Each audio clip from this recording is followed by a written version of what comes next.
a d'abord une activité de surveillance.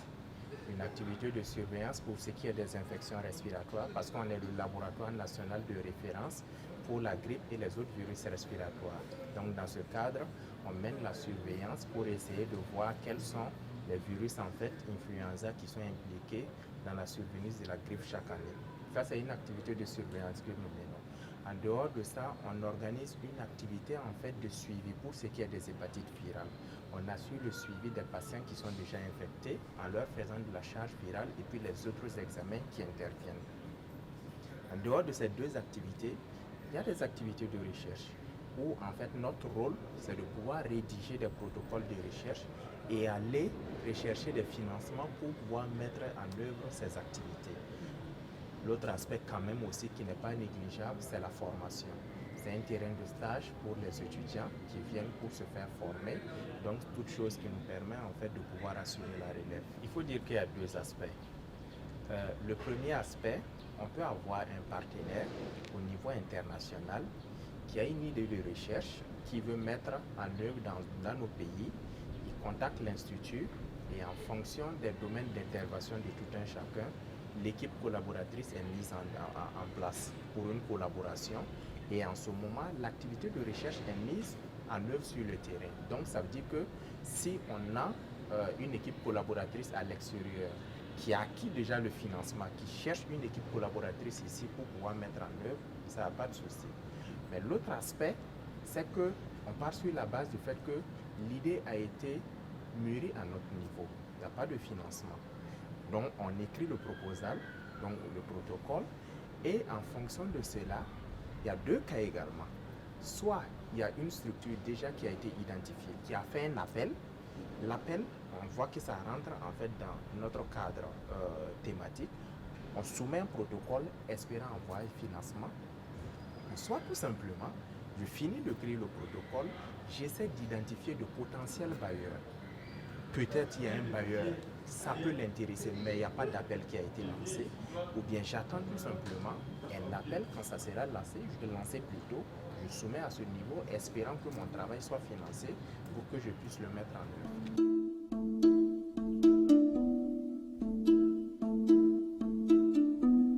Je sais que l'État, à travers le fonds RIT, qui en fait est la société nationale qui finance la recherche, lance des appels chaque année. Et en fonction des thématiques qui sont posées, on fait, si on estime que ça nous intéresse, on soumet des protocoles là-bas également. Si c'est accepté, ça nous permet de mener des activités de recherche sur le terrain. La recherche, c'est une question de souveraineté. Par conséquent, en fait, c'est l'État qui définit dans le domaine de la santé ces actes de recherche prioritaires et investit maintenant de l'argent pour que ces activités puissent être menées. J'estime qu'en fonction des équipes de recherche qui sont mises sur pied et des actes de recherche qui ont été définis, le chercheur n'a pas obligatoirement besoin à tout moment de pouvoir postuler à des grants au niveau international pour pouvoir mener ses activités de recherche. L'État peut dire, voici une question qui me tient à cœur, l'équipe qui a à sa charge, voici les moyens dont je dispose, essayez de me trouver des solutions. J'estime que c'est comme ça que ça doit se faire. Le fait d'aller à l'international, de soumettre chaque fois des grants pour pouvoir mobiliser des fonds, venir travailler, ça ne doit pas être, à mon sens, la priorité du chercheur.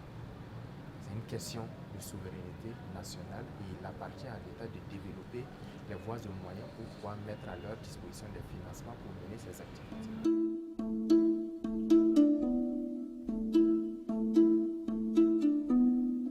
À ma connaissance, non. En tout cas, dans mon unité, je n'ai pas eu à avoir un fonds pareil pour mener une activité de recherche. Je ne sais pas avec les autres collègues, peut-être c'est le cas, mais une structure privée au niveau national, non. Ben, peut-être une démarche suffisante n'a pas été faite à leur niveau. D'abord, qui dit privé dit recherche du profit. Si en investissant directement dans une activité de recherche et qui ne voient pas le retour directement, avec juste raison qu'ils ne vont pas s'intéresser à la chose, peut-être c'est aux chercheurs de faire la démarche vers eux, faire expliquer véritablement l'importance de la recherche et comment ils peuvent exploiter peut-être ces résultats de la recherche pour pouvoir faire un retour sur investissement. Sinon, je ne pense pas que si cet aspect n'est pas développé, ça sera difficile de demander à une structure privée d'investir dans la recherche pour investir dans la recherche.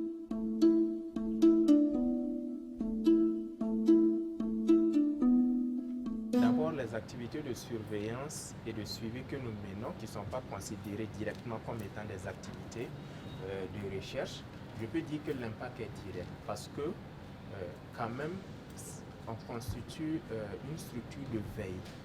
Être en mesure de pouvoir attirer l'attention des autorités sanitaires, il faut faire attention.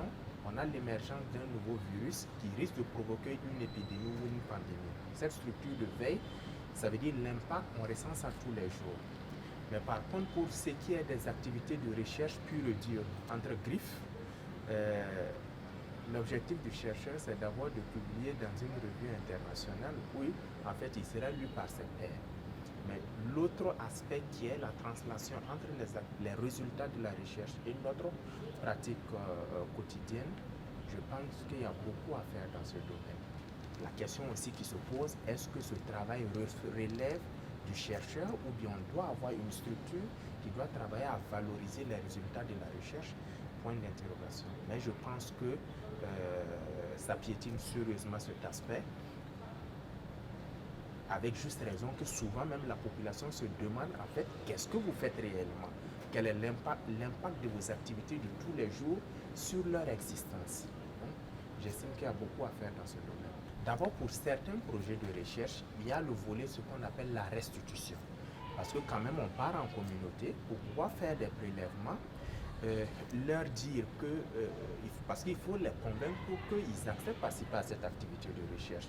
Le minimum, c'est que quand on aura ces résultats et que ce sont des résultats probants, qu'on aille vers eux pour pouvoir leur donner, faire un retour. Voici l'activité que nous avons menée, voici les résultats que nous avons menés et ces résultats peuvent être utilisés ainsi pour qu'il y ait une amélioration de la santé. Ça permet de garder le lien entre les deux pour que d'autres activités de recherche puissent se mener. Sur certains projets, ça se fait, mais sur d'autres, malheureusement, ce n'est pas le cas. Ce qu'il ne faut pas oublier, c'est que la restitution, ça demande également des financements. Ça demande également des financements. Souvent, quand on se rend compte que sur le fond du projet, il ne reste pas beaucoup de financement, c'est une activité, souvent c'est biffé, mais la recherche, c'est pour la population. On doit pouvoir établir ce lien étroit avec la population du début jusqu'à la fin, sinon même en permanence.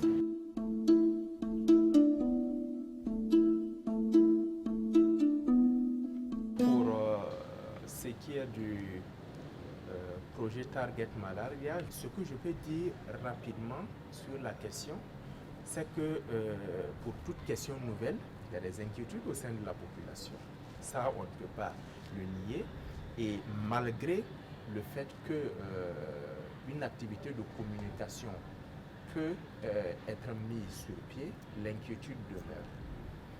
Il va sans dire tout simplement que pour pouvoir minimiser cette inquiétude au niveau de la population, c'est d'accentuer cette activité de communication.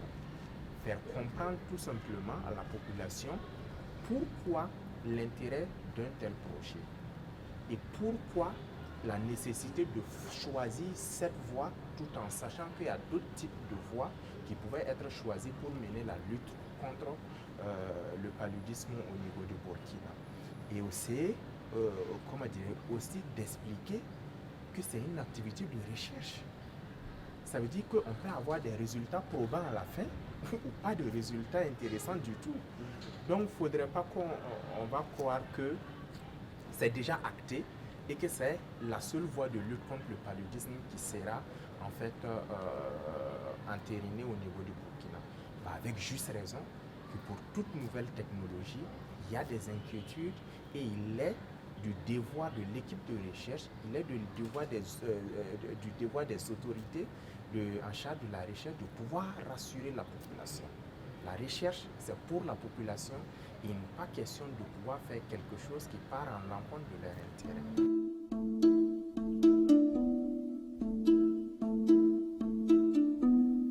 La difficulté majeure, c'est le financement. Comme vous l'avez si bien dit, la recherche, ça coûte cher, donc pas de financement, difficile de mener des activités de recherche. On estime que ça ne doit pas être un frein jusqu'à un certain niveau, raison pour laquelle on se débat tous les jours pour pouvoir minimiser cet aspect et puis essayer d'avancer, essayer de voir ce qu'on peut faire avec les moyens de bord. Aujourd'hui, je dirais que la langue dans le domaine de la recherche, c'est l'anglais. Une des difficultés également que les chercheurs rencontrent, surtout les chercheurs francophones, c'est cette barrière linguistique qui est qu'aujourd'hui, si tu ne te donnes pas la langue anglaise, ça sera difficile pour toi de pouvoir suivre l'évolution de l'actualité scientifique au niveau international. Donc, c'est une des barrières également, de telle sorte que la plupart des grants au niveau international, il faut soumettre en anglais. Donc, il y a déjà, en fait, ce désavantage qui est là, mais il faut travailler à surmonter.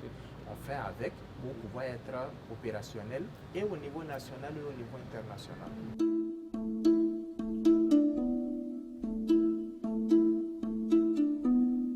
Généralement, j'aime poser le problème de la santé pas de façon isolée. Parce que si on prend un aspect de la santé, ça a une cascade en fait de réactions négatives sur tous les autres aspects. Je dirais d'abord, aujourd'hui, il y a avec la destruction de l'environnement, le changement climatique qui survient à une vitesse en tout cas très élevée, favorisant le contact entre l'espèce humaine et l'espèce animale, même si on estime que l'homme c'est un animal. Donc, ce contact également favorise l'apparition de nouvelles maladies, donc de nouvelles épidémies. On a vu la situation en Guinée, en Sierra Leone et au Libéria pour l'Ebola. Actuellement, c'est la RDC. Et si on essaie de suivre également l'actualité au niveau international, il y a des épidémies de dengue qui surviennent.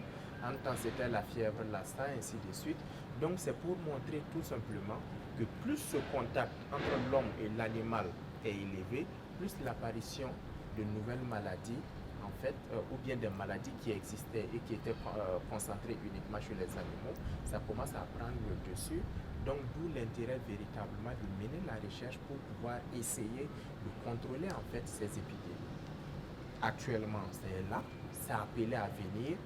Il va falloir se préparer pour pouvoir faire face. J'estime qu'aujourd'hui, c'est, comment dirais-je, le premier défi sanitaire à mon niveau, surtout pour les pays à ressources limitées.